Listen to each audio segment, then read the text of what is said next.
group. Okay, so let me move into introducing our expert panel and back in support for the day. I am really excited to welcome the EM Pret team this afternoon. We have joining us today Prof. Andreas Engelbrecht. He's the head of emergency medicine at Steve Biko Academic Hospital and the University of Pretoria. He has a special interest in toxicology and emergency procedures, including emergency airway management. And so we are really thrilled to have him here with us on the session today. Dr. Vidya Lalu, also joining us from EM Pret, is a specialist emergency physician. She is the academic program coordinator and ultrasound coordinator for EM Pret, and she co-hosts together with Prof. Engelbrecht an EM Pret airway course, amongst others. In this COVID time, we're all having to find ways to cope. And so currently her nails are painted dark red to pretend to be Scarlet Witch, both for work, but more so for her daughter, whose birthday it was yesterday. So happy birthday to Vidya's daughter. From EMCT, I think everybody is familiar with Wasila. Dr. Wasila Khan is a specialist emergency physician practicing at Khayelitsha District Hospital and previously the head of unit of Easter River Hospital. She currently is the academic coordinator for the undergraduate emergency medicine curriculum and the MPhil program in emergency medicine at UCT. Wasila is similarly having to deal with the new lifestyle and challenges of COVID-19. She's now having to juggle academics, COVID planning, clinicals, students, and now homeschools twin boys, as well as raising a toddler and navigating around around all the hats that she's juggling. She feels that she's squarely in the clown corner, but we feel that she's very much the elegant acrobat. So no need for any jokes today. I think you're all familiar with me. I'm on your case a lot. I am Lauren Liking. I'm also one of the specialist emergency physicians on faculty at EMCT, and I'm the program coordinator for the MMed program. Okay, so let's move on to the meat of the session today, which is why you're all here. I'm going to run you through the aims and objectives of our session today. We're going to cover a fair amount of content. I think it's quite an ambitious program. And so we are going to cover all aspects of the learning objectives, but we might not be exhaustive in being able to cover the full extent of these objectives. And so I urge you to continue with self-directed learning in being able to supplement what we have covered this afternoon. We'd like to identify the components necessary to optimize ideal intubating conditions. We want to demonstrate the cognitive aids required to assist with a structured, safe intubation. We are going to discuss the physical and psychological factors contributing towards a failed airway. We're going to outline the adaptations to the failed and difficult airway algorithm. And then as part of our Q&A session, we're going to compare and contrast the feasibility of novel intubating strategies, particularly as it relates to a protected intubation, discuss the unique challenges pertaining to team dynamics, and critically discuss the evolving evidence and areas of controversy. So if I can hand over to Vidya, if you can take us through the start of the session, please. Thank you, Lauren, and thanks for having us as MPret on board. So before we get into the nitty-gritty about the indications for intubation, I think it's important that we need to, before we get into actually how to intubate, it's important that we talk a bit about the indications. So we know that traditionally, when you've got an ARDS type of situation, our indications for intubation have been things like clinical parameters such as a respiratory rate over 30, some blood gas parameters, perhaps a PF ratio less than 200, a PO2 less than 60, visually looking at your patient and noticing that they are tiring, they're using their accessory muscles, they're not coping with a prolonged tachypnea. So those have been traditionally used for ARDS, but however, when it gets to COVID-19, we know now that the pathophysiology of COVID is a little bit different to the traditional ARDS. And the lungs of the COVID patients are much more compliant than they are with ARDS. So this allows our patients actually to be able to cope with a higher respiratory rate for a much longer period of time without actually tiring. So that means that we need to adjust our parameters that we usually use for intubating to now compensate for this more compliant set of lungs with our COVID patients. So this now means that our COVID patients have sort of a trajectory that starts off as, the mildly symptomatic type of patient, and then they get to that group called the silent hypoxics. I'm sure most of you have read about it or heard about it, where the patient is profoundly hypoxic, maybe the saturation's in the 70s, but they're actually clinically very well. And these patients would actually not benefit from early intubation. So here is where we change our mindset from early intubation to actually later intubation, because if you've got a silently hypoxic patient whose SATs are low, but they're actually quite comfortable, they're mentating well, they're not breathing too quickly, they can actually cope with that for a much longer period of time. And if we can support them with other measures, such as just face mask oxygen or high flow nasal cannula or NIV, we could actually delay or perhaps prevent intubating them altogether. We know that once we intubate somebody, the chances of them having mortality after being intubated ranges between 50 and 80%, depending on the literature that you look at, depending on the different countries. We've seen stats from 50% all the way up to 80%. So this really makes us reconsider that early mechanical ventilation strategy. So if you've got your patient with low saturations and you've got them on oxygen, you can maybe upscale from a non-rebreather mask, which is well-fitting, and include a nasal prong oxygen underneath that, which is running at 5 liters per minute, covered by a surgical mask to prevent the aerosols from getting into the atmosphere.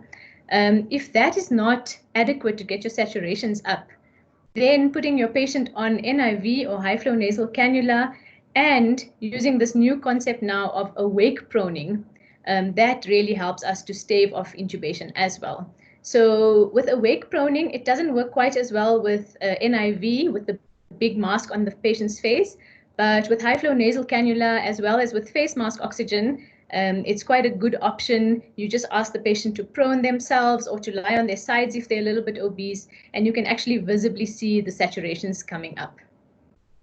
So that being said, of course, there will be those patients that despite all of these maneuvers are going to reach that point in the progression of the disease where they have that cytokine storm and they do start developing a bit of that ARDS type of picture.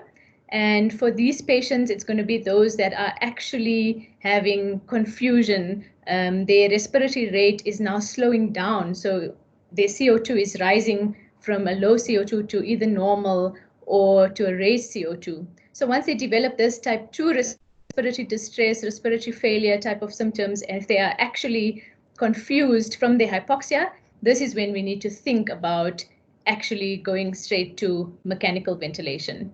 So if I can summarize, I would say that the indications for intubation in the COVID-19 patient would be failure of your non-invasive strategies and your high flow nasal cannula strategies, as well as clinical signs of confusion and type 2 respiratory failure. So as Lauren mentioned, we are going to be elaborating on the usual sequence of the RSI with a focus on the special tweaks that are needed for COVID-19. And Vasila is then going to kick you off with the special considerations that you need when preparing to intubate your patient. Thanks, Vidya. Hello and welcome, everybody. It's great to be part of this collaboration. Thanks, Lauren, for the introduction and for elevating me to head of unit and MPhil coordinator. I dabble in much, mostly undergraduate program at UCT. Okay, so if we kick off, let's consider what we need to do in order to prepare. We are all well indoctrinated with the 7 Ps in preparing for RSI and intubation. However, we can all accept that the preparedness for protected intubation of a COVID positive patient extends beyond just the airway trolley and patient. Preparedness takes on a bit of an expanded format in a pandemic and applies to any clinical procedure you engage with. Remember, there is no emergency in pandemic. We need to be mindful of always ensuring safety first and respect that there is no morning after pill equivalent for the unplanned approach. Planning well will allay fear, your own and that of your team, and help mitigate risk of infection. So how best to prepare for protected intubation? This is my offering on expanding the 7 Ps for RSI that you are familiar with. Not only does it add in terms of additional considerations for preparation, but also expanded in time. This implies a thought process and planning that should already be in place. First and foremost, you need to prepare yourself. You are a precious and limited resource. Act the part. Ensure you get enough rest. Remember to eat well, as exhaustion and hunger magnify stress. Psychological well-being directly impacts performance, as we all know. So plan ahead with family and friends, if you haven't already. Talk about the what-if scenarios. Having discussions such as what risk you pose as a frontline worker to family coming home from a shift, how best to mitigate that risk through shared decision-making. Having such conversations does well to replace fear and ensure both you and loved ones feel safe and supported. The second P here is also to prepare yourself as a practitioner. Reflect on what procedures you are comfortable to perform and identify attrition in skill. Now is the time to train or retrain. Work on your ability to communicate with colleagues and use the opportunity to expand and improve your team by ensuring that they also feel comfortable with the skills expected of them, be it donning or doffing or mixing drugs. Well ahead of our curve in this pandemic lies the opportunity to identify deficits and help train towards competence to ensure everyone's safety. Without the significant P, the wheels of safe intubation will simply fall off. The second is I have as preach and practice situational awareness. What is it and why have I isolated this particular skill in risk management? Allow me to explain.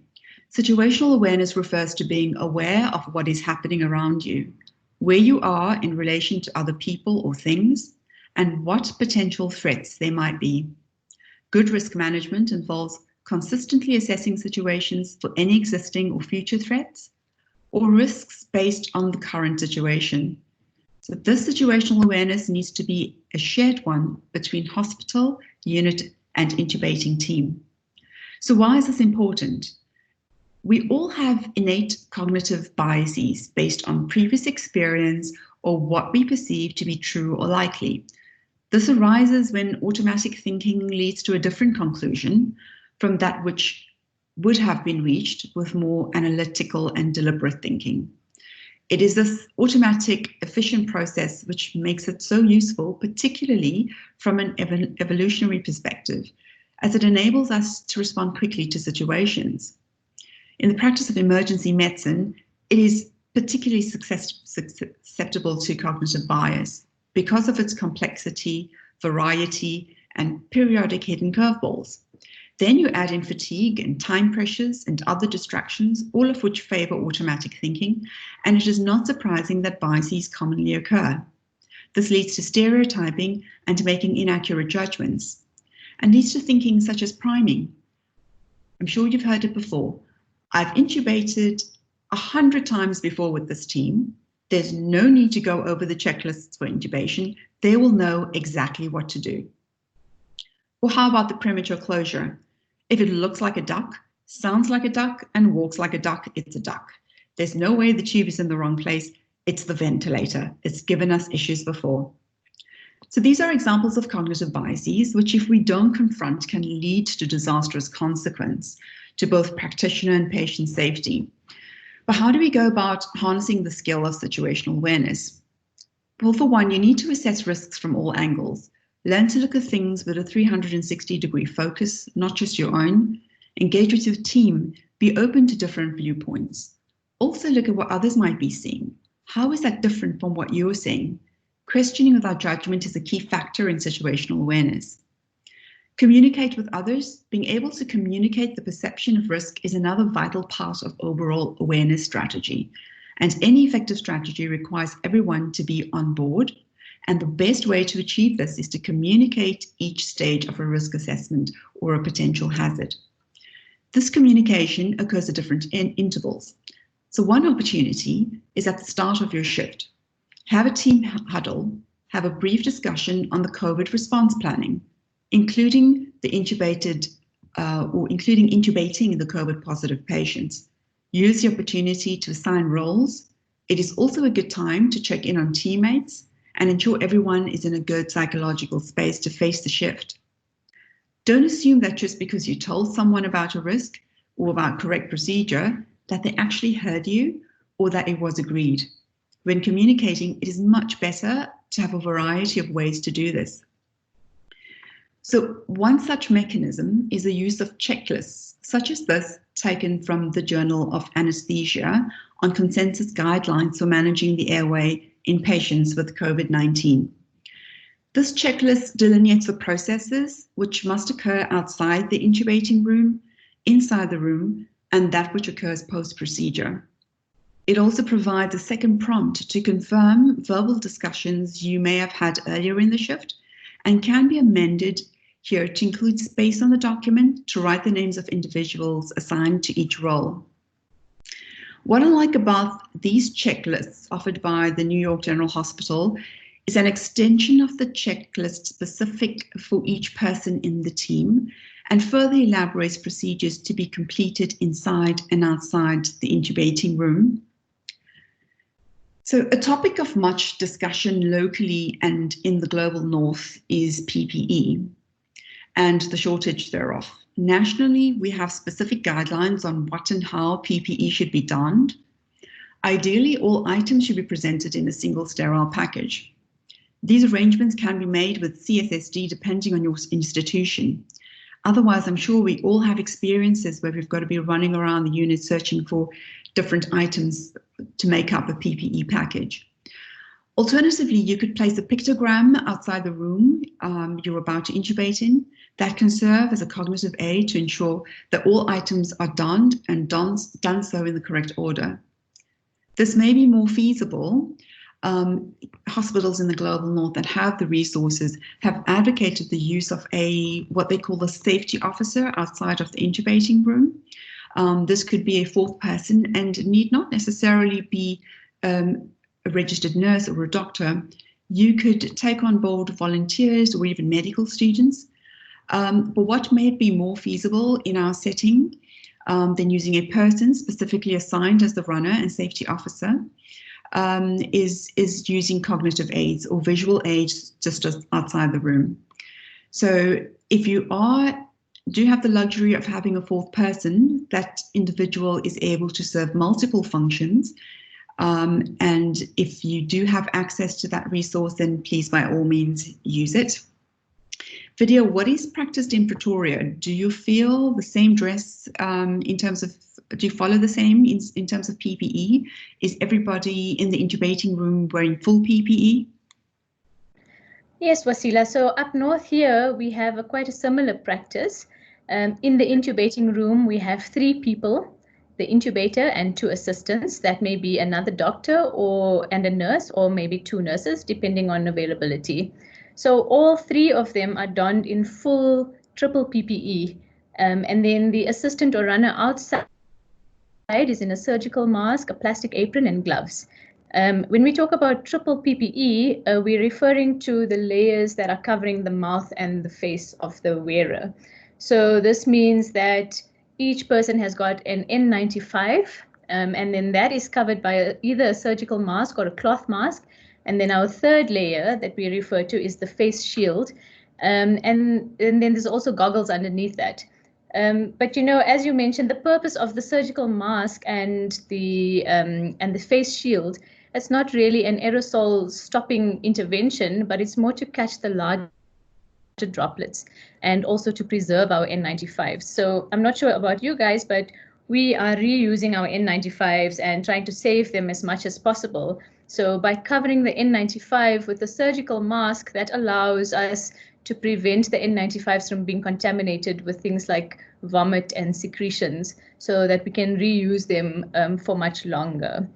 I like your idea of the safety officer outside. We also practice that, and I heard a cute little podcast that refers to them as a dofficer, a doffing officer. I thought that was pretty cute.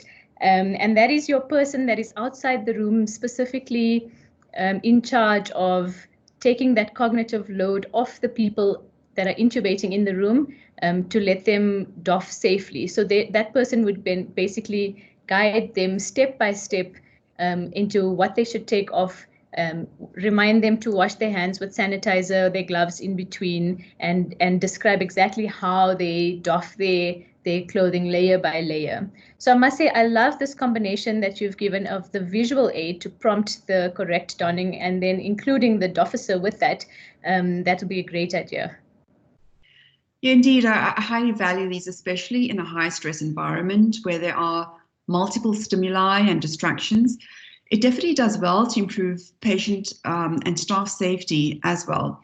I completely agree with you. The doffer, it would be great to have, who stands by with a checklist and ensures that everybody removes the PPE safely. But yes, the resources are a little bit scarce at times, especially after hours. So what our teams have done was perhaps take a junior doctor on board to act as the runner, and who at the same time acts as the buddy to ensure that donning and doffing is done correctly. So another visual aid I like is referred to as a dump kit. Essentially what it is a large laminated printout that you can place on the intubating trolley. Sterile packs of individual equipment is placed over its matched image. This makes it easier to avoid missing items, although it's useful to get CSSD to package intubation packs with everything in it already too, which we're trying to set up at Khayelitsha District Hospital. I have to say, to this particular dump kit, I would also add in inline suctioning and a McGill's forceps. If you are using a standard BVM, remember to include the HME filters in this pack as well. With regards to drugs, I would strongly suggest having an aid such as this. I've adapted for Khayelitsha District Hospital. This aid is laminated and placed on the wall outside the allocated room and on the inside of the intubating room, visible to the person responsible for drug administration. The drugs are mixed and labeled and placed in a kidney dish, which is then taken into the intubating room. Finally, once the best process in terms of preparations, you need to come together with your team and design what is the best process for you. And I suggest once that has been determined, the best you can do is practice, and even more practice. Tell all the newbies about your policies and strategies during the onboarding process, and implement some situational training as part of the onboarding process too, or as part of ongoing training. By doing so, you can foster a very healthy culture of health and safety management.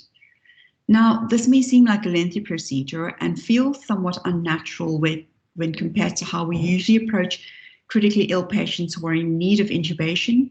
Yes, we do take precautions, but this adds on a far greater dimension that you need of little checklists that you need to consider. But it's important to remember that safety is paramount and that there is no emergency in pandemic. Vidya, do you agree? Absolutely, Wasila. Our safety comes first. And once that is secure and we are safe, we can then shift gears to optimize our patients so that we can have a smooth and uncomplicated intubation with as little drama as possible. So we know that obese patients have a higher morbidity with regards to COVID. And this means that we will most likely be faced with quite a few difficult intubations. So we must remember that our usual methods that we use to optimize our first pass intubation success, they still hold. And this means anatomically aligning the patient so that the earlobe is in line with the sternal.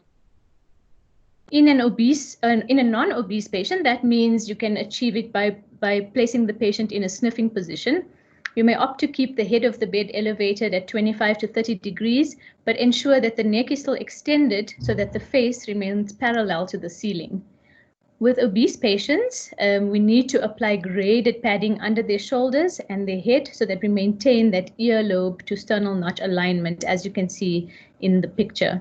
And you can do this by placing pillows or sheets or towels, whatever you've got available to you, as long as it's in that nice graded fashion to make sure that that earlobe is in line with the sternal notch. So remember also the usual good tips for intubation that go with it. And that is that the height of your bed should be at the level of the intubator's umbilicus or belt buckle, and that the patient should be close to the head of the bed so that you don't need to be leaning far forward to reach the patient. If a difficult airway is predicted, then of course you should have your anesthetic colleagues on standby, as well as all your usual rescue devices and difficult airway trolley and your front of neck access, whatever you may need for that, your blade, your bougie, your ET tube. Physiologically, we also need to optimize the patient so that we don't have a cardiac arrest situation on our hands. And that is our usual, resuscitate before you intubate mantra that we love to preach in emergency medicine. So we need to optimize the blood pressure, the oxygen status of the patient, and make sure that they're not, as little acidosis as possible. So with regards to blood pressure, we know that COVID can cause sort of a HAPE, like a high altitude pulmonary edema type of picture. And so giving fluids is a little bit tricky, and we should still be judicious with our fluid administration because we don't want to overload the lungs that are already having pulmonary edema. So once you've given a small judicious fluid bolus, you can actually move to preparing an adrenaline infusion before you even start with intubating the patient or before you've given any intubation drugs. You must have your adrenaline infusion running. If the blood pressure was adequate, you can have your push dose presser ready and on stand that it may drop. I didn't catch that. Could you try again? Sorry. If you're, just remember that you must get your patient to cycle, the nursing staff must cycle the blood pressure to be every minute during the intubation process, because it doesn't help if your blood pressure cuff is set to cycle every 10 minutes. By the time you pick up the blood pressure, you've missed the boat. So remember that if your blood pressure drops at any point during the intubation, that you will either have your adrenaline infusion or give your push dose of adrenaline ready and on standby. Now, the way that we use push dose pressors in COVID is a little bit different in the sense that we use it as we do when our blood pressure drops, but there might be another indication for using a little bolus of 20 micrograms of adrenaline as well, and that is the hypoxia. So you know that these patients are going to be profoundly hypoxic. We must actually expect that. We need to be mentally prepared to anticipate that the patients are going to desaturate. So don't let it flabbergast you. Don't start panicking. Expect it. And if it happens that the patient starts becoming bradycardic from the hypoxia, where normally we would have opted to bag the patient up, we are now going to use our push dose pressor to just sort of stave us over and prevent an actual cardiac arrest, because that's the last thing that we want in this scenario. Then with regards to acidosis, we know that the danger of acidosis is cardiac arrest. If you are intubating a COVID-19 patient that is in a septic shock-like picture, meaning they've got a metabolic acidosis already, and you then intubate them, cause them to be apneic for some time, they are then building up CO2 in the time when they normally would have been compensating with their fast respiratory rate. And so you then add on a respiratory acidosis on top of their metabolic acidosis. And this combination of metabolic and respiratory acidosis really just leads to too much acidosis, and that puts the patient at risk of having a cardiac arrest. So to try and avoid this situation, the most experienced person should be the one intubating, meaning that it's going to be done quickly. The apneic time must be as little as possible. So the quickest intubator must be the one at the patient's bed. And then we need to set the vent at the original respiratory rate that the patient was coping at. So those are two things that we can do to hopefully prevent a hypoxic arrest. Usually with a non-COVID patient, we would have added in there that you may bag the patient gently during the apneic time just to rid some of the CO2, very slow, gentle breaths, not increasing the lower esophageal sphincter pressure. But when it comes to COVID, we're completely avoiding using BVM. And so we are going to skip that step in this circumstance. And we're just going to try and avoid hypoxia by being as quick as possible as we can, and then ventilating them quickly to let them catch up after we've intubated them. And then that leads me to hypoxia. And we say that preventing, if the patient does become hypoxic, we would have given them that adrenaline push dose. But we also want to minimize our chances of that hypoxic arrest during the intubation, and that is to maximize our pre-oxygenation. So the goal here is to get us to saturations as close to 100% as possible. And the basic principle here is to remember, with COVID specifically, that whatever pre-oxygenation device you use, you must first put the device on and then turn the flow on. Don't turn the flow on before the device is already on the patient. It's especially important when removing that device. So if you've pre-oxygenated a patient and you're about to intubate them, you're going to remove that mask. First turn off the flow before you remove the device, so that you avoid pushing those aerosols into your atmosphere that you're about to breathe in. With pre-oxygenation, we've got a few options at our disposal. I'll tell you all options, and then I'll tell you which one we prefer to use here at Impret. So option number one is to hold a BVM over the patient with a tight seal onto the patient's face. Now, in this scenario, the patient is awake, they're sitting upright, and so pre-oxygenating them with holding a tight seal on their face, firstly, achieving a tight seal while the patient is sitting upright is not really that easy. And secondly, that patient is going to be quite claustrophobic if you're putting a tightly sealed BVM mask on them. So you may opt to facilitate this with ketamine, just like Scott Weingart describes in his DSI procedure. So you're having a procedural sedation for that pre-oxygenation with about 1 milligram per kilogram of ketamine. So that's option number one.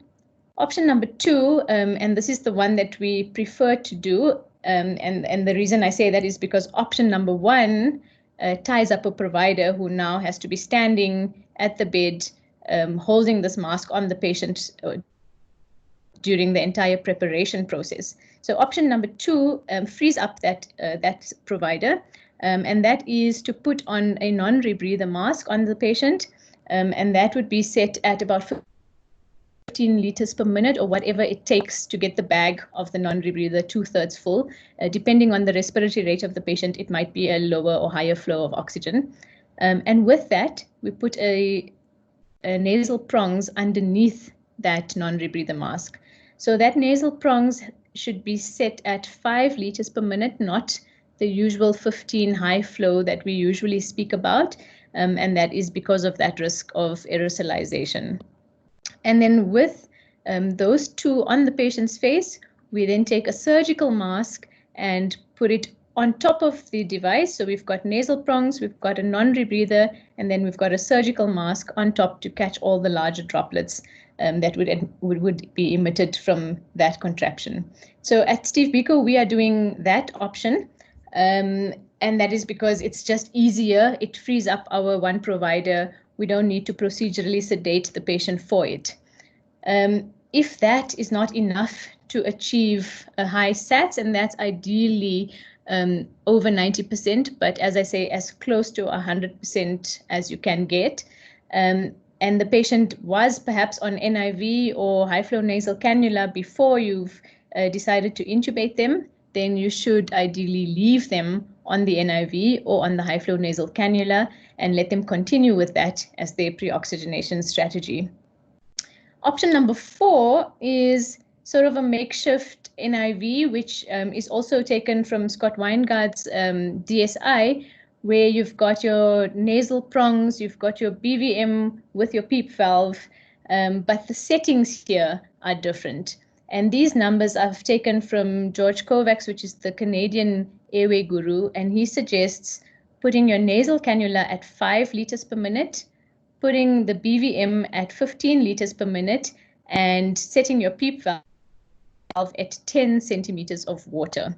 So that contraption can give you a makeshift NIV as your pre-oxygenation to get the saturations as high as possible. Remember that you will have risk of aerosolization with these procedures, but you'll be donned in your full PPE and ideally in your negative pressure room.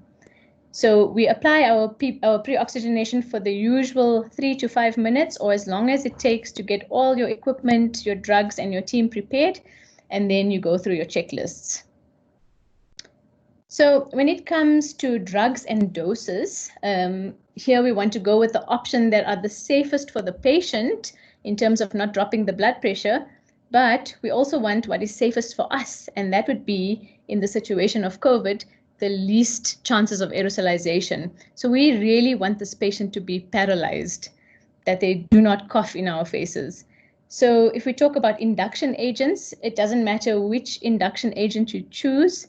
All of them at high enough doses have got the potential to drop the blood pressure.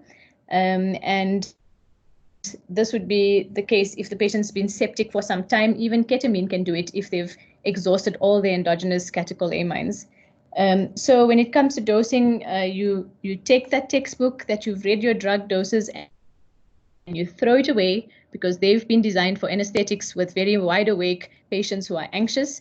And here we're going to use much lower doses for the induction agent. Ideally, we're going to go for ketamine because it's got the catecholamine surge that it gives us, maintaining our blood pressure and our heart rate. And it's got the additional benefit of having a bronchodilatory effect. But even if you use something like propofol, as long as you use half or even a quarter of the usual dose, you should be okay. Etomidate, as with all septic patients, it's controversial in the sense that there's the risk or potential risk of adrenal suppression.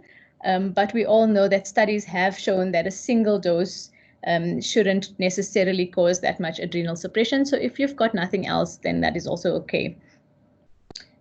With muscle relaxants, here we've really got our traditional choices, which is rocks and sucks.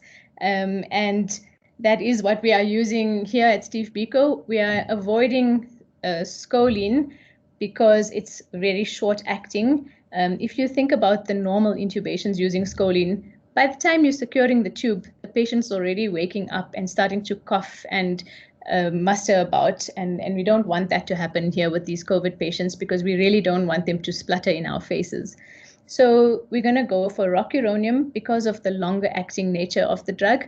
If that's not available to you, then you can use Sux and then add on any other muscle relaxant. So you can start with Sux and sort of immediately add on your VEC or your Tracheum or your Nimbex, whatever you've got available.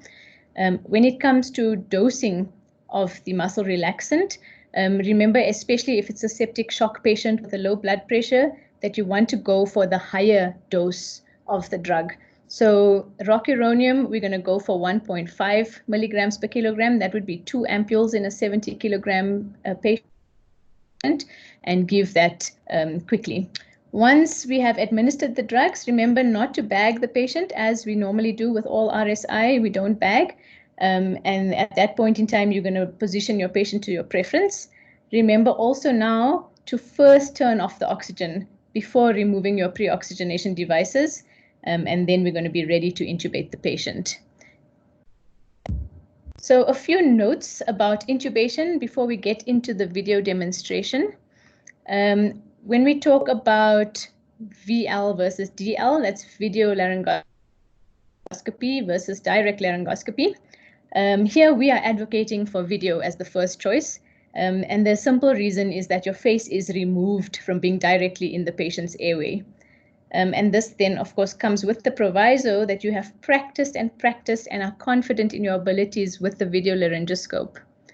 When it comes to placement of the video, you need to make sure that it is next to the patient in your line of vision. So you cannot have your video laryngoscope at 90 degrees to you, and then you have to turn your face 90 degrees every time you need to look at the screen. You need it to be as natural as possible. So placement of that video is quite a critical point. And then depending on your video laryngoscope that you've got available, the introducer can be an important make it or break it factor. If you've got an IntuBrite, for example, that comes with a flexible introducer. And Prof will demonstrate just now how to bend that, that introducer so that it's in the ideal position to pass easily through, and it's different to that of a direct laryngoscopy. If you're lucky enough to have a rigid introducer that comes with your machine, like a GlideScope does, then that is perfect. You just use the introducer as it is. Please don't try to bend those introducers, they will break. The other thing that can help you succeed in first pass success intubation is this 50-50 view. And what I mean by this is that once you get the view of the cords, you've got a beautiful view, you can see everything. It often happens that when you try to pass the tube, you just cannot get the tube in. So if at that point you relax your hand, make your view suboptimal, so you can only see the tip of the arytenoids and maybe the bottom bit of the cords, just sort of 50% of your view, and you can see your epiglottis blocking the rest, top half of your view. Somehow that relaxation of your hand allows the angle to be less acute and the tube passes a little bit more easily. So that's just a little troubleshooting while you're intubating if you're unable to get the tube in that you can try. Also remember external laryngeal manipulation. That's something that we always use even for direct laryngoscopy. And that just allows you to see the cords better and pass the tube through. Your assistant will be able to see on the screen exactly what you're seeing, so they'll be able to help you with that. So the Intube box, I see it's on the slide, but we're going to leave that for the panel discussion later. So with that, I'm going to leave you in the capable hands of Prof. Engelbrecht to demonstrate the technique. Just note that Prof will not be wearing the full PPE to allow for the sound quality to be optimized. And he's also not going to have any monitors on the patient because that's also going to distort the sound. So I'll leave you with Prof now.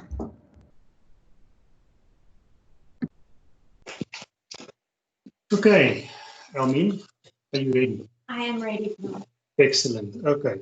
I've got this patient on a non-rebreather face mask and nasal prongs, and I've got a surgical mask on. Can you open the oxygen for us? Can you please open the Prof, you can just make sure that your mic is on, please. Okay. Can you please make that the mic on? Yes. Sure. Vidya, can I confirm that you hear me? Can you hear me? Yes, Prof, we can hear you fine. Okay, fantastic. Okay, so Elmine, can you please open the non-rebreather for me to 15 liters per minute? Okay, the oxygen is on at 15 liters per minute. Can you open the nasal prongs to me for 5 to 5 liters per minute, please? Nasal prongs on 5 liters. Excellent, excellent. Okay, can you please draw up drugs for me? I want ketamine 1 milligram per kilogram, so that's going to be 70 milligrams. Thank you. And I want rocuronium 1.5 milligrams per kilogram, so that is going to be 2 ampules. Thank you very much. Okay, the drugs are drawn up, ketamine and rocuronium. Let's check our video laryngoscope. They said they can hear me. Just confirming that you guys are hearing me. Thank you. We can hear you fine. Thanks, Prof. Thank you. Elmine, are you ready to administer the medications? I see our patient was very hypoxic and we need to intubate her. Can you go ahead and give the induction agent for me, please? Okay, Prof, I'm doing ketamine. 80 milligrams. The ketamine is in. Thank you. Okay, now I'll be giving rocuronium, 2 amps. Rocuronium is in. Okay, while we're waiting that the patient is going to become paralyzed, she's still breathing spontaneously, I'm going to bend my introducer in this shape, which is the ideal shape. How's my sats? We've got stats of 98%. Well, that's very lucky. Thank you. And I think she stopped breathing. I'm going to put her down now. Elmine, I want you to close the oxygen at the wall, please. Okay, the nasal prongs is off, the non-rebreather is off. Thank you very off. much.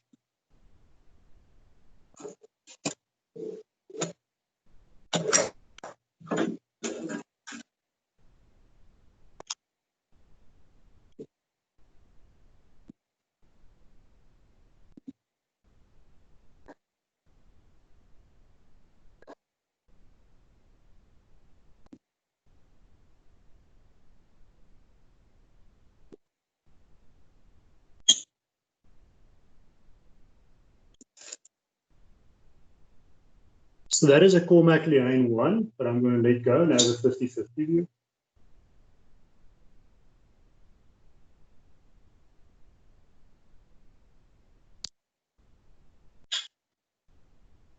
Lamin, can you blow up the cuff for me, please? The cuff is blown up. I can see that the tube is still through the vocal cords.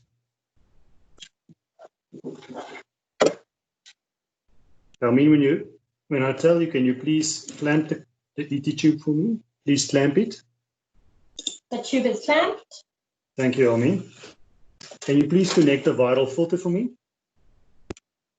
Viral filter is connected. Can you please connect the ventilator? The vent is connected. Thank you. We can let release.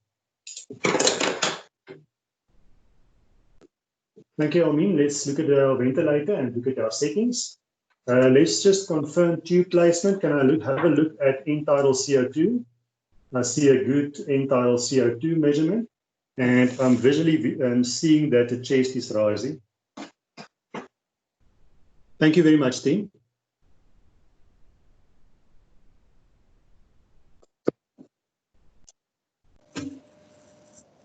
Okay, thank you, Kamran. We can go back. Great. So as you guys saw, Prof and his assistant were in full triple PPE. They prepared all of the equipment and the team beforehand.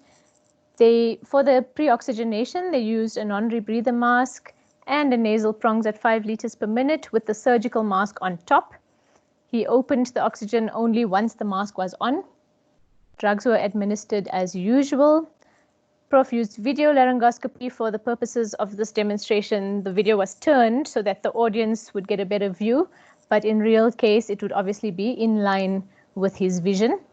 Once the tube was in, he asked the assistant to first inflate the cuff. Then he confirmed the position with his video while still the video laryngoscope still inside the mouth.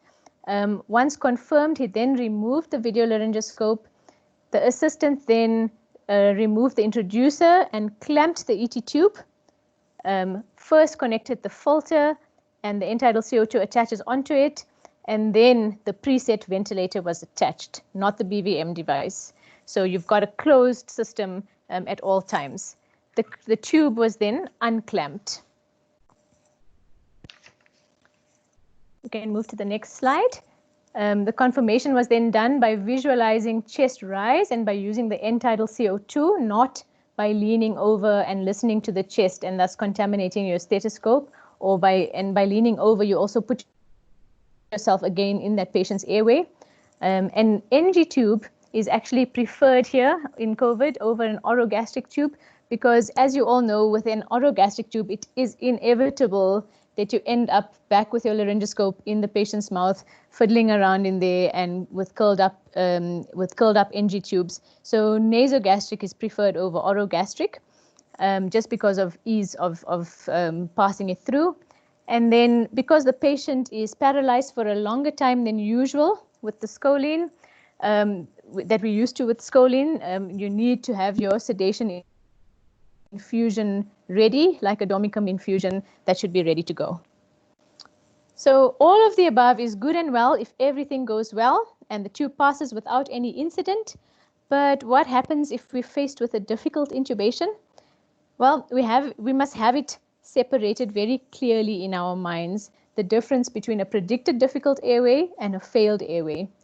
In the predicted difficult airway, you have lots of time. You anticipated it, so then you called for help early. You got your airway trolley there. You've got experts. Maybe you've got an anesthetist with a fiber optic scope at your side. So there, things would be much different. When you're in the situation where you've come up with an unexpected failed intubation, then your options are limited. Our usual pathway for an unexpected failed airway is to immediately bag the patient up. And if the saturations come up, then we may try twice more with things done differently each time. Maybe you change the blade, maybe you say change the size of the tube, change the position, you do something differently, use a bougie perhaps. And if that fails twice more, then we usually move to a supraglottic device. And if at any time we could not get the sats up, we go for front of the neck access. So what Wasila is going to do is she's going to take us through the tweaks to the usual algorithm and tell us how it differs when it comes to the COVID era. Thanks, Vidya, and thanks, Prof, for a great demonstration. So what do you do in the event of a difficult airway? To begin with, if you communicated your plan A, B, and C at the very beginning with your team, this part becomes far easier. So there are two scenarios here. One, where you can't intubate, and two, you can't ventilate. Kamlin, you can change the slide. So what do you do? I would suggest still clamping the ET tube as you withdraw from the patient's mouth. Have your assistant stand by with a refuse bag waiting to receive it. And then immediately have your assistant place the BVM over the patient's face, PEEP valve attached to create a closed circuit. And ensure a tight seal. Just like Vidya said, we want to be able to reoxygenate this patient without having to bag. Okay. Thereafter, consider why the intubation was unsuccessful. Perhaps consider repositioning. And if you haven't intubated the first time using video laryngoscopy, and you are the most experienced person available to do so, and you have it available, of course, then use the instrument available at your facility. Most often, we've got the glide scope in the Western Cape or the CMAX as an example. If VL is not available, then proceed to a supraglottic airway. Remember once again that the patient must be adequately oxygenated between attempts. If this is successful and you can ventilate adequately, indicated by chest rise and end-tidal CO2, then communicate so with your team and proceed with post-intubation care. But then what happens if you're unable to ventilate with the supraglottic airway? Well, then communicate once again, very important, with the team and your assistant to prepare for front of neck airway, and then proceed. Now, there are some facilities in the Western Cape who have actually moved away from choosing to do a front of neck airway. There could be various reasons for that, one of which is a lack of skilled staff, especially after hours. However, there's also a misconception that front of neck airways pose an increased risk to the practitioner, and it is increased risk or considered an aerosolizing procedure. But according to a systematic review, the front of neck airway poses a lower risk of aerosolization than tracheal intubation. Therefore, doesn't place the practitioner at increased risk of infection. But it's very important that if performed, it must be done so by the most experienced with the aim of achieving a definitive airway in the shortest space of time. So that very quickly summarizes how we would approach the difficult airway. Having said this, the anesthetic guidelines advocate for 3 attempts at a direct laryngoscopy. I would have to say that if you approach the airway and you feel that this is not actually going to work with the direct laryngoscopy, then please proceed, move on to video laryngoscopy, move on to supraglottic airway. So what we're trying to do is limit the amount of time you were spending at the airway attempting to achieve a definitive airway in this patient. Okay. So that, I think, summarizes intubation, and I will hand over to Lauren to take on any questions.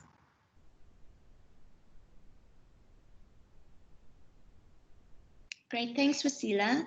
Thanks very much, everybody. I think that was a really great rundown of how to approach the steps of intubating a patient. I think in terms of how this is similar to our everyday practice, we know that the intubation goal remains the same. We have the same objective as any other intubation, that we want to ensure a high first pass success rate, and we want to work with a team that we're familiar with. We know that in this kind of clinical situation that we need to include the additional considerations of having complete equipment. We need to know how to manage oxygen flow safely, and we need to be liberal in our use of checklists to help with our cognitive checkpoints. And I think all of those points have been really well covered and summarized during the course of the session. So thank you very much for that presentation. I think just before we move on to the Q&A session, I just wanted to make the observation that, we are trying to present the information as we know it today. So I said this to the registrars many times before, that things evolve on a minute-by-minute basis. And so we have to be open-minded in the way that we take this forward. I think being able to prepare and discuss and consider the issues in advance of requiring to perform the procedure is really important. But equally important is that we need to remain cognizant that things are going to change.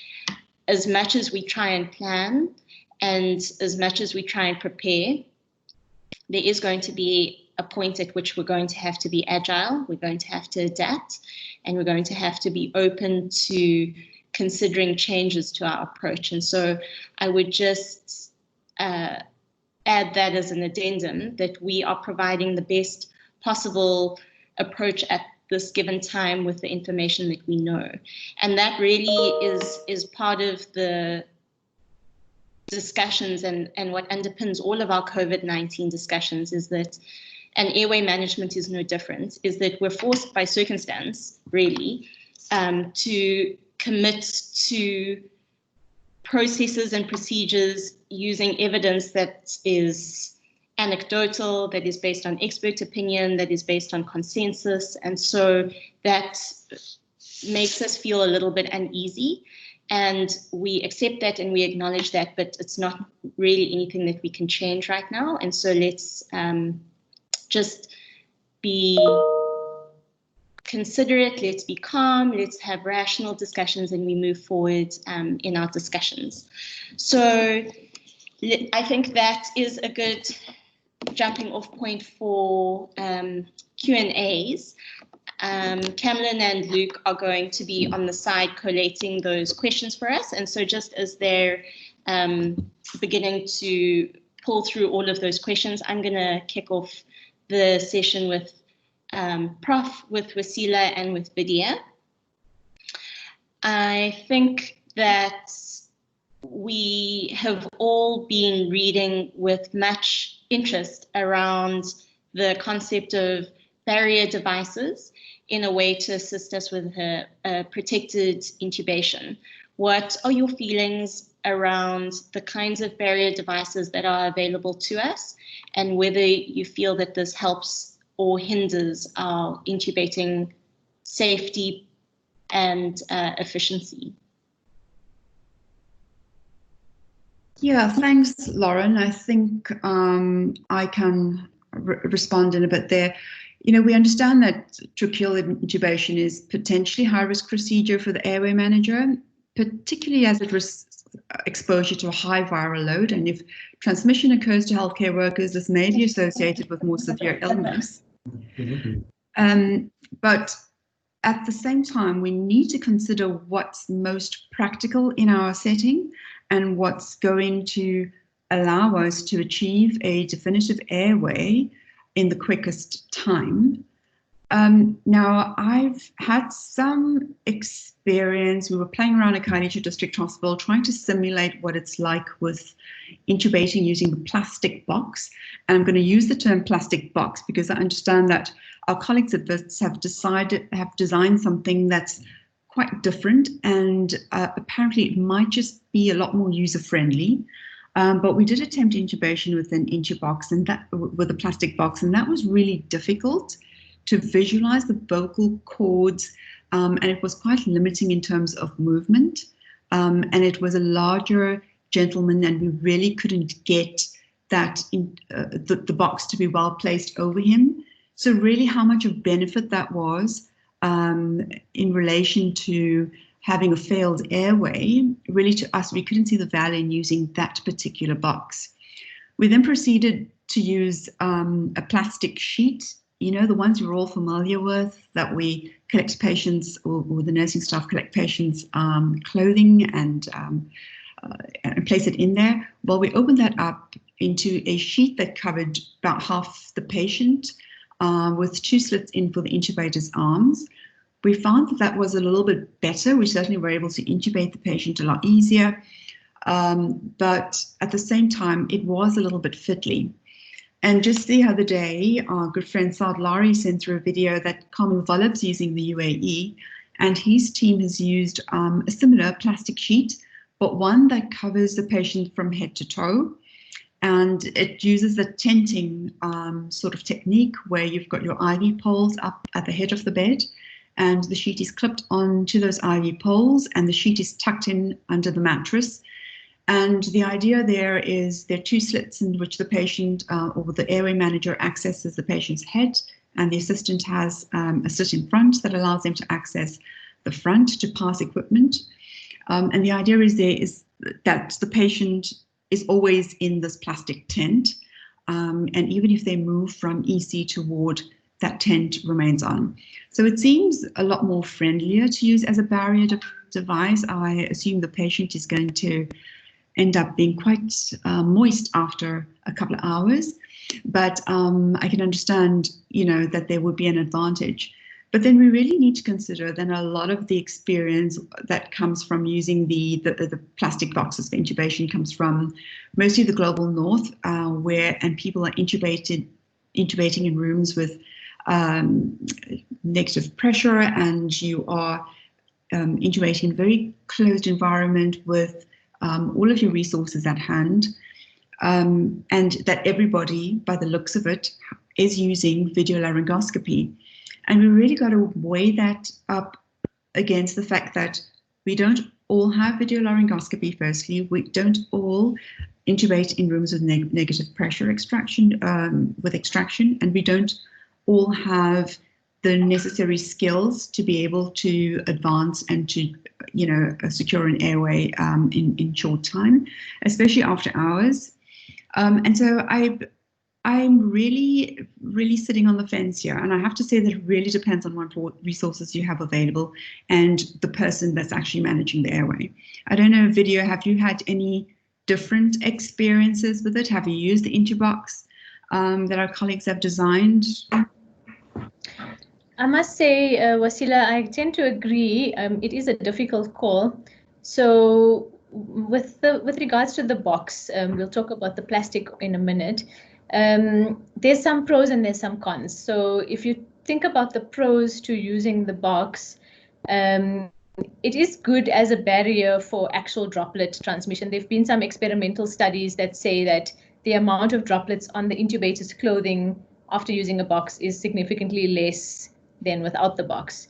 That being said, we are doing an aerosolizing procedure. So the droplets that are large are not our biggest concern. It's actually the smaller aerosols. And so for that, I mean, there's so many technicalities around the box that are unknown. You know, you're going to have a concentrated aerosol in a space that has decreased airflow if you've got the box on. And then at what point at which point have you put the box on in the first place because you've given your patients drugs, you've now lowered them down. It's going to be an extra step when the patient's already desaturating, so you have to put the box on at some point. And then at what point do you take it off and then expose all the concentrated aerosols now to the environment? So, you know, the pros are you know, the bigger droplets that get contained, but the cons, together with this aerosol that's then potentially concentrating or maybe not at all contained in the box, it adds on to what you said about the actual procedure with the box on. So now you've got this box, but then accessing the airway is a little bit more difficult. So I would say if you do use it, it must be in a predicted easy intubation. It definitely cannot be in a predicted difficult intubation or an obese patient where you can't get the box over the shoulders, because then your access is much further forward. Your laryngoscope is bumping into the top of the box. So there's all sorts of technical issues that become problematic. With regards to the plastic sheet, I've seen our colleagues in anesthesia, and they say they've been using the plastic sheet, but not so much for the intubation as for the extubation. So they are actually not using it for intubation. We've tried it out in a sort of a mock scenario, and it's really, it's just all over the place. It keeps falling off the bed. It's not really easy to use for intubating. They say that they are using it for extubating the patient when you're expecting a patient to cough, and then they want to maintain those larger droplets in the plastic, and then they carefully, you know, remove it from the top and dispose of it carefully to keep all those droplets in there. It would be interesting to see that video that you say Kamal and them use. Maybe you can send us a link to that video and we can see how that would work. It's hard to kind of imagine a patient fully covered with slits just for the airway. So I don't know, a very stifling mortuary-like picture that you're painting. Nicely that video would be interesting to see. Yeah, Prof, I don't know if you want to add anything. No, I think I really agree with all your sentiments. I am concerned. I think we must just remember what scenario we are facing here. We're facing not so much a difficult airway as we face a physiologically difficult patient who is tachypneic and hypoxic. And my experience is that they desaturate very quickly. And I think, you know, we don't just intubate patients that we know are COVID positive. It's often also the person under investigation. So it's a physiologically difficult patient that desaturate very quickly. And I think adding the box does add an element of difficulty. And I'm not sure if it's the right thing to do. So I'm receiving a lot of these boxes now, and I'm sort of very hesitant to distribute them because I'm just not knowing if people know what they let themselves into when they're going to try to use those boxes. I think you need to practice, and like Vidya said, I think it must be a predicted easy intubation. It mustn't be a one where you know you're going to struggle, and you should really stay away from that thing. It's gonna make it harder for you.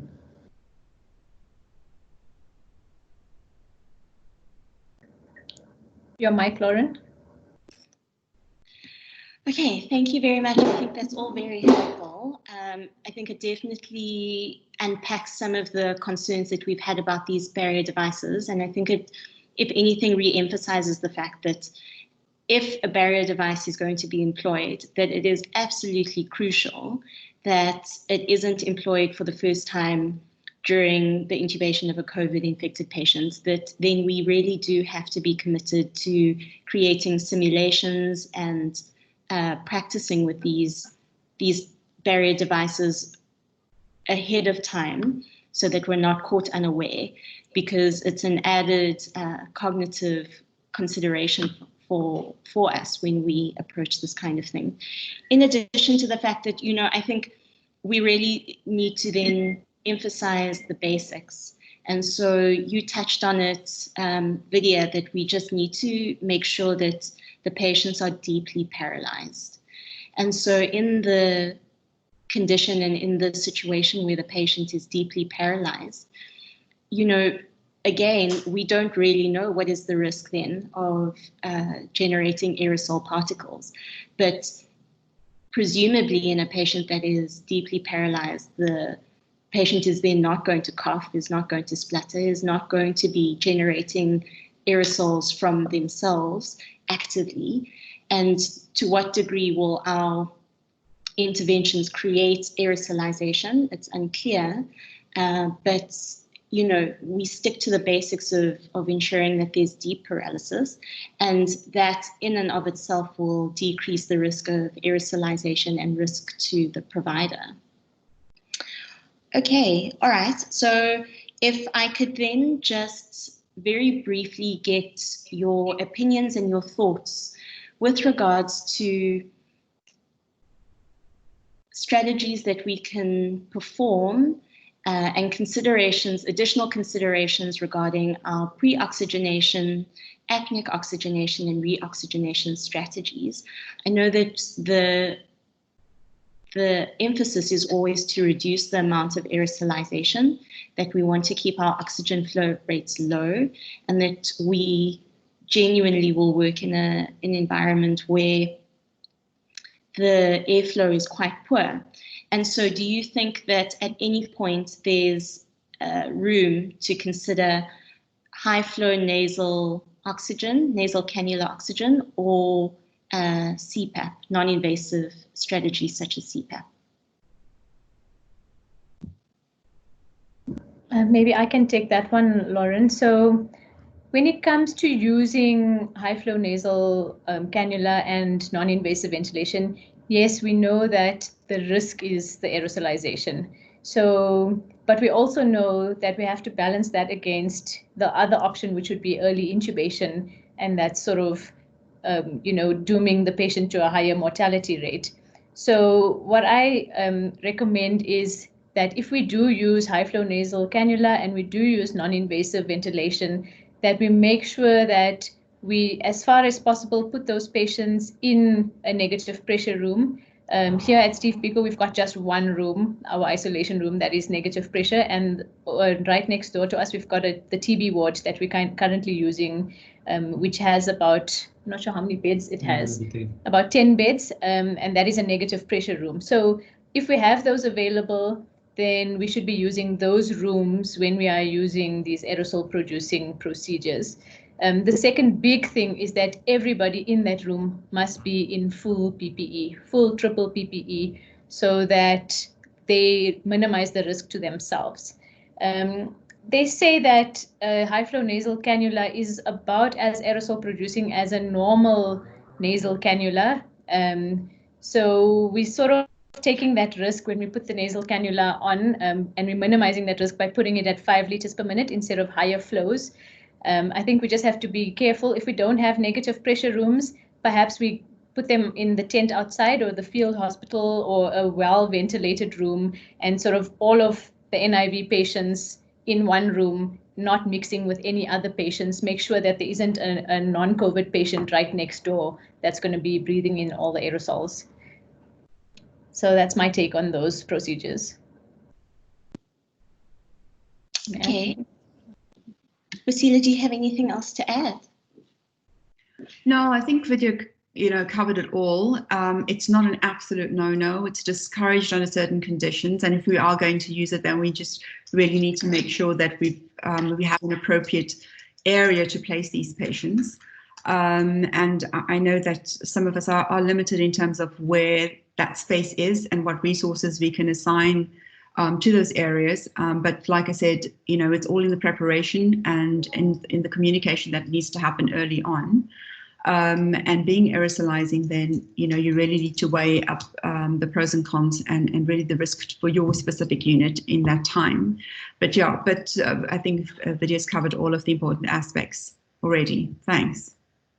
Great. Okay. If I could just then jump to a couple of the questions that the registrars have been posting just in our last couple minutes of the session.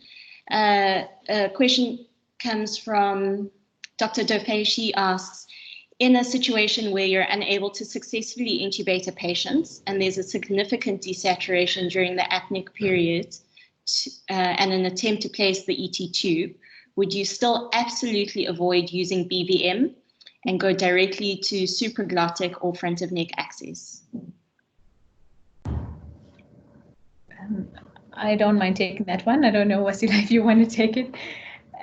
So what we are advocating is we're going to give that push dose of adrenaline if they're becoming bradycardic from the hypoxia, but we're going to allow a certain degree of hypoxia that we wouldn't normally.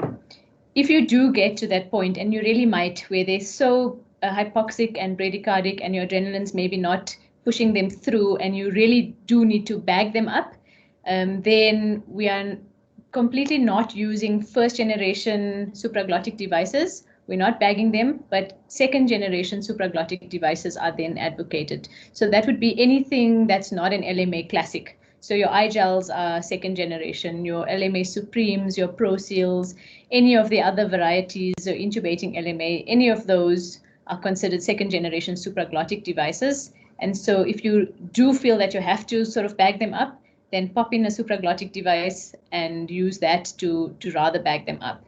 And then if that fails, of course, you're going to have no choice but to go for front of neck access. Okay, great. Thank you. I think that does answer the question really well.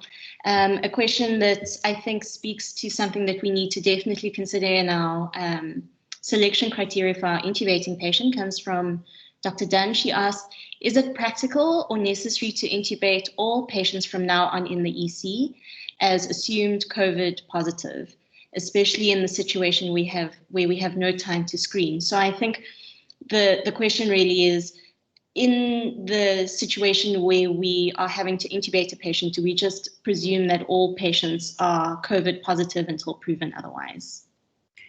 Yeah, I can perhaps add to that. Certainly, I think all ECs nationally, if not worldwide, are currently restructuring to ensure that we separate areas into respiratory and non-respiratory. And most would already have assigned a separate respiratory resuscitation room and separated from patients without respiratory symptoms. Now, granted, we do and we are finding patients who are asymptomatic and presenting differently who, in hindsight, were positive. But I'm speaking simply from the point of if a patient does present with respiratory symptoms and you are unsure whether they are COVID positive or not, I would assume they are positive and make certain that they're intubated in the respiratory recess. Vidya, do you practice any differently? Yeah, Prof, we basically do the same thing. I think Prof wants to elaborate. I think I just want to say something about patient flow. And that is we all having, you know, the field hospitals where we tend to cohort these patients together. And, you know, our experience of intubating these patients have been, a lot of it has been for patients that are still under investigation. So we get our pneumonias and we get our asthmas and our COPDs. And because they technically meet case definition, they are persons under investigation. So then they, for normal reasons, require intubation. So I think the steps that we've demonstrated then applies to these patients. The PPE that we demonstrated then applies to these patients. But what I just want to add in terms of patient flow is one have to do a little bit of risk assessment of these patients, because I feel it's very important not to put patients that are highly likely to have COVID close to patients that have better explanations why they meet case definition than COVID. I don't think it's a good thing to put your COPD patient and your patient with unexplained pneumonia who's been in contact with somebody with COVID next to each other, because we are really going to cause that patient with already comorbid lung disease to become infected. So I think it's very important to do that sort of separation of these patients into ones that are highly likely to have COVID. For example, patients with unexplained pneumonias or patients with contact with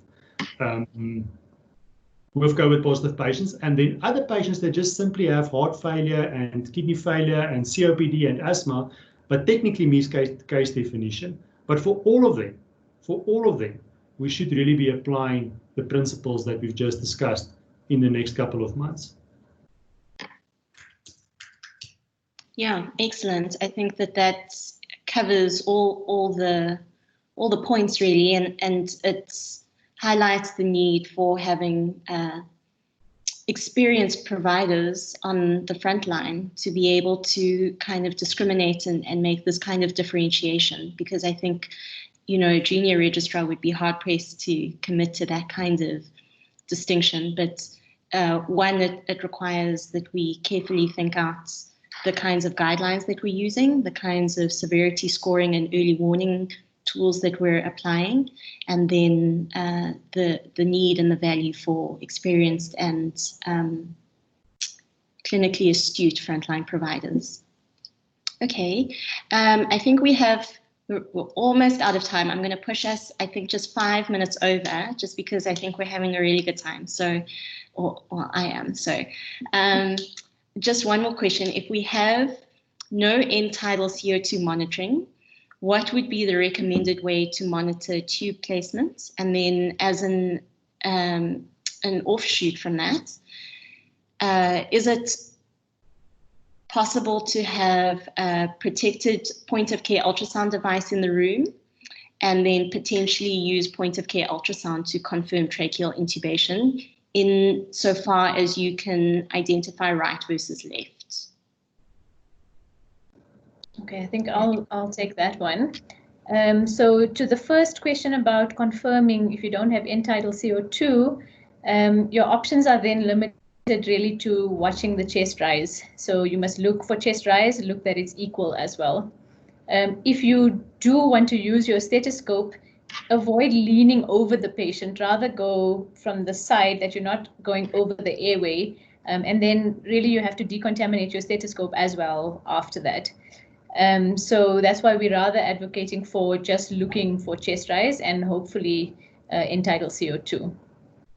With regards to ultrasound, so ultrasound is actually useful in a lot of ways in COVID, but you do have to have a dedicated machine then for your COVID patient. So you need a COVID machine and a non-COVID machine. That's really the only way, because if you're going to attempt to decontaminate that machine every time, like completely, think about the trackball, think about the little intricate parts that you would need to, I mean, we will do a superficial cleaning each time, but you really should have a dedicated machine for your COVID patients. And if you do have one, then yes, you can definitely use it. It's very helpful to assess the fluid status of the patient, as we usually do, because like we said, we need to be judicious with fluids for the COVID patient because of the pulmonary edema. So it would be very nice to look then at the IVC, look at the contractility of the heart, look at the amount of basal sort of B lines, although that might be a bit misleading with the COVID lung as well. But looking at the IVC would be really helpful. You can definitely use the ultrasound to confirm placement, but you have to know how to do that. So you shouldn't be trying it for the first time on your COVID patient. Practice it on your non-COVIDs beforehand, before you then start using it to confirm placement in your COVID patients. And then, I mean, ultrasound can be used as well for sort of grading your COVID patient in itself. So some people are, an Italian guy called Giovanni Volpicelli, he is using it for triage of patients. So it's sort of the decision aid as to whether these patients should be sent home to self-isolate or whether they should come in if they've got, B lines on their lung ultrasound at triage. And then it can also be used as a critical decision point when deciding whether to admit your patient to a ward or to an ICU. So then again, using your lung ultrasound is going to help to distinguish the severity of your disease process in the lungs, to help to distinguish it in that way. So ultrasound is actually a whole talk on its own. Maybe we'll put that on for a future date, but it definitely has a place in COVID. Excellent. Okay, last question. This is a question from Dr. Fatela. She asks, in a distressed patient, can you consider placing a patient prone with a non-rebreather before making the decision to intubate or while you prepare for intubation? Okay, I'll take it again. Unless you want to, Wasila. Okay. So yes, the answer is yes, you should. I think I have mentioned it in the talk. You should definitely awake prone, and that might even stave off intubation. If you're going to use it for pre-oxygenation, just make sure that you reposition your patient supine when you get to the point of I'm about to give the drugs, so that you don't then start fumbling about with the paralyzed patient and now they're becoming hypoxic. So definitely in pre-oxygenation, you can prone your patient, and like I say, it can in fact stave off the intubation at all. Yeah, I agree with that video, and we've had some good response to that maneuver as well, which some are describing as a rotisserie method. So you have a patient on the non-rebreather, you have a nasal cannula as well, if that helps, under 5 liters, of course, and you have them spend an hour or two supine, then turn them to the right, then they're prone for another 2 hours, and to the opposite side for another 2 hours. So basically, it's very much a rotisserie. And even if a patient presents with SATs of about 84% or so, or a little bit lower, we allow for that. And we find that just using that maneuver and allowing them prone or time with oxygenating prone actually helps quite a bit. So there's definitely maneuvers you can consider before going in to intubate. You know, remember that once you intubate a patient, that mortality risk is quite high. So you really need to think long and hard about it. But you also need to think about what sort of backup support you have, and on the patient in front of you and their physiology and what they're able to contend with. And obviously, if they're compliant enough to allow you to perform those maneuvers.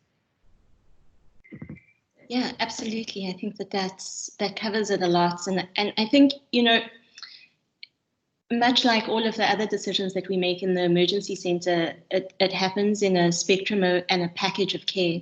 So we know that if the kind of patient that is requiring a non-rebreather together with prone positioning, that kind of patient is not leaving the EC to go home.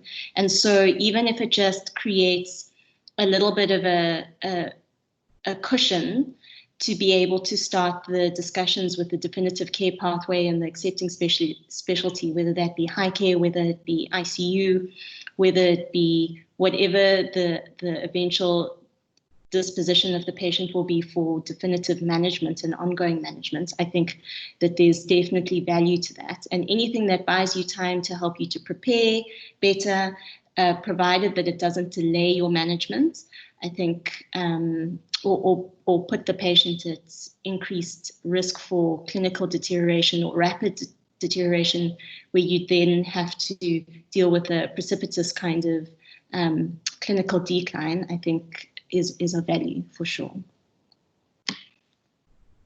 Okay, if I could just then open up the floor to Wasila, to Prof, and to Vidya as to whether or not you have any closing statements, any general observations, anything that you'd like to leave with us as any specific pearls or pitfalls that we haven't covered before we start wrapping up. Maybe we start with you, Wasila. I'm good, thank you. Just to drive home the need to prepare adequately, to communicate, and please just upskill. Ensure that you are skilled. The glide scope attempt done last year, well, you need to actually go back and try and simulate that with your team and ensure that you can still do it. And yeah, just remember, please take care of yourselves. It's uncertain times, and everybody's working really hard. Thank you for that. But yeah, I think that's about it. Thank you. From my side, I think just remember, I must say this was a very valuable session, and thank you for the great idea and hosting it. And I think everybody's learned a lot from these, a lot of take-home points within the talk that we've had itself. If I can just say one thing, and that is just remember to be calm. Sort of take a breath. Maybe it's in that time when you've given the drugs and you're waiting for the patient to be paralyzed. Use that moment to take a deep breath. This is my yoga side coming out now. Do a little bit of, tactical breathing. Calm yourself down. Lower your heart rate. Accept hypoxia. It's going to happen. Let it be. Just don't panic. Be calm, and you'll be fine.